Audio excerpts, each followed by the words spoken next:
dneska tu bude mať výnimočného hostia, Sandru Mistríkovú, modelku. Poďte ďalej, Sandra Mistríková. Ahoj! Sadnite sa, prosím. Takže, chcel by som sa vás spýtať, jak ste sa dostali ako modelka, ako ste sa preslavili ako modelka? No, takže, keď som bola malá, som mala u Jana modného navrhovateľa, ktorý mal modné prehliadky a presne hľadal nejaký vzor a prišiel som jedenkrát k nemu na návštevu. Povedal, že či mu nemôžem poskytnúť pomoc. Ja, že dobre. No, hneď mi všetko sedelo a tak ostatní navrhovateľia, čo to navrhujú, mi povedali, že či tiež nemôžem k ním ísť, vystupovať tej šaty. Najprv som začala u športu, potom u elegantnejších vecí, až nakoniec som dopadla tu pri normálnych veciach ako ostatné modelky, pri plavkách, pri spodnej bielizni a tak. No a ešte by som sa rada vás spýtala, jak ste to ako veľa modeliek sa tak nepodarí sa im, skazí sa im. Jak sa vám to mohlo tak podariť? Že ste sa dostala medzi najpopulárnejšie modelky na svete? No, to vám len poviem tak, že to ja neviem, lebo ostatné modelky sú veľmi namyslené, čo sa mi vôbec nepáči. A tak ani jednu kamarátku z modeliek nemám, ale zo školy mám veľa ich, lebo z modeliek, s ktorými obvykle vystupujem, nie je dobrá zábava, sú strašne namyslené a potom, keď sa len na seba zamyslia voľakedy, vravia si, prečo som len taká. Ale je im to úplne jedno, lebo sú namyslené a dajú si hore nos a tak kráčajú a vždy spadnú.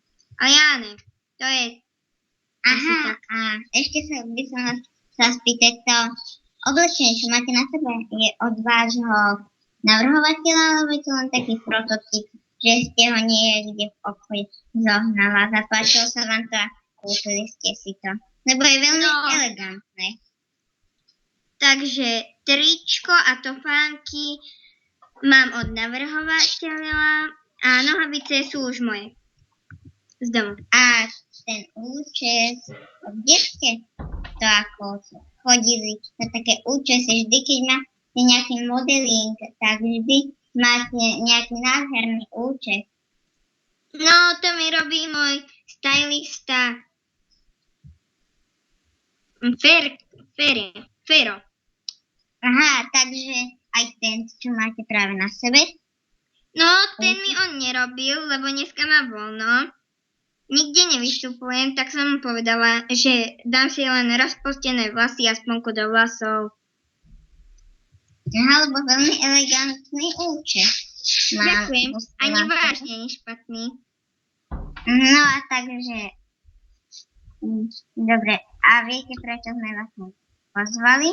Nie.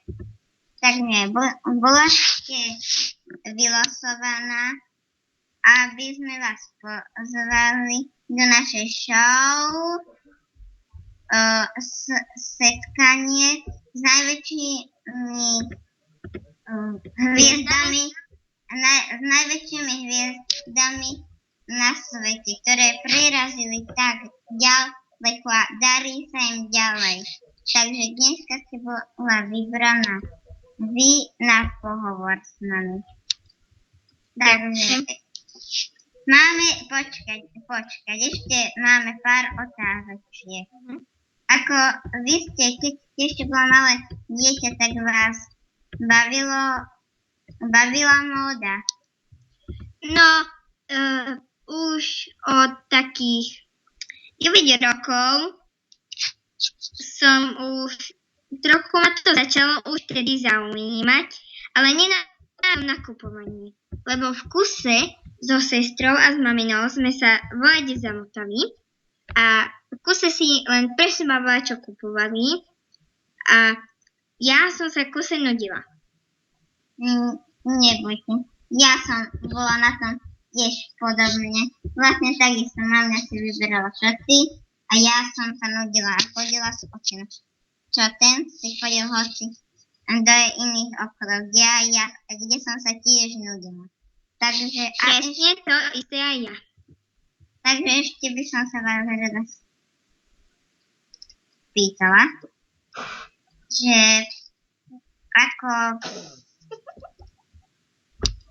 čo máte taký, jaký máte ako vkus na oblečenie, čo by ste ako vy chceli ako navrhovať, jaký vkus? Asi tak by som navrhnúť nejaké dobré šaty, ktoré by boli dobré na pláž, ale ešte som sa k tomu tak moc nedostala, lebo teraz mám veľmi veľa práce. Takže tak. Aha, takže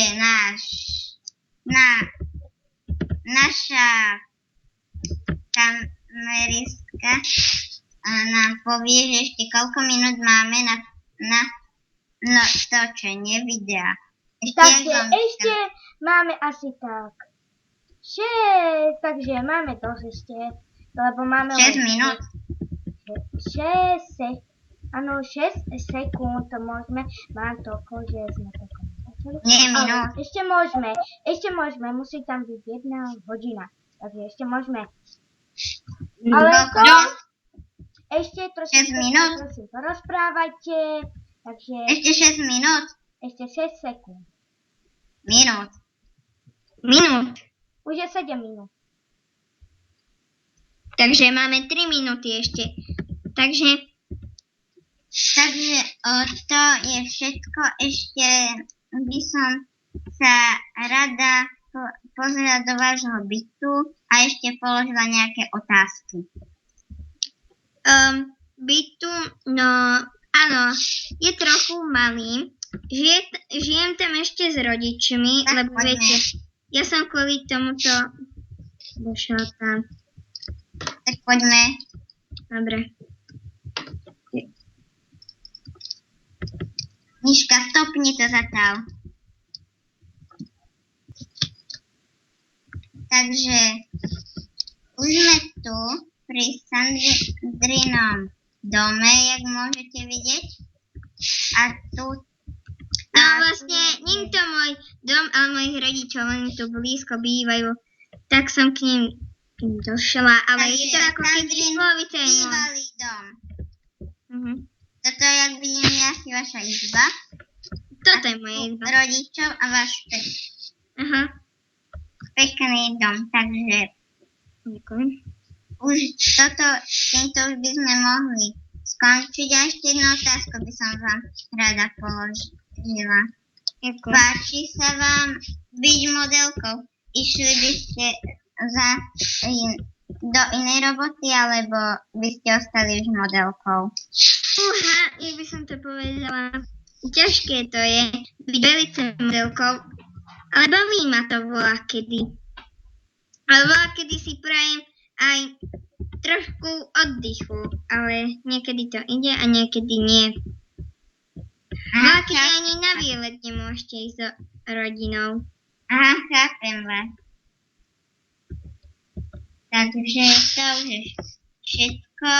Takže ahoj, dnes sme sa stretli so Sandrou Mistríkovou. Dovidenia. S modnou modelkou.